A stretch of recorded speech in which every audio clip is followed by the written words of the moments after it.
Pencil ఒక rubber మంచి మిత్రులు. పెన్సిల్ ఒకసారి రబ్బర్ దగ్గరకు వెళ్లి సారీ చెబుతుంది. అప్పుడు రబ్బర్, అరే ఏంట్రా మనలో మనకు సారీ అని అంటుంది. పెన్సిల్, అలా కాదు, రాస్తున్నప్పుడు తప్పుడు చేసేది నేను, కాని అది సరిదిద్దడానికి అరిగిపోతుంటావు నువ్వు.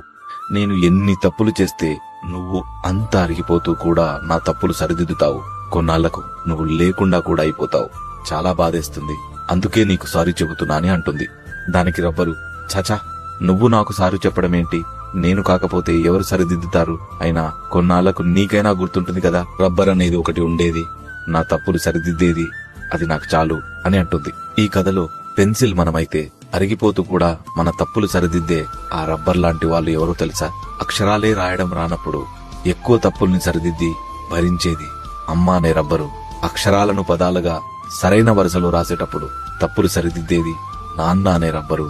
ఆ పదాలను అందమైన పేజీల రూపంలో రాసేటప్పుడు తోడుండే రబ్బరు మంచి మిత్రులు. వీళ్లు సరిదిద్దిన తప్పులే మన జీవితం.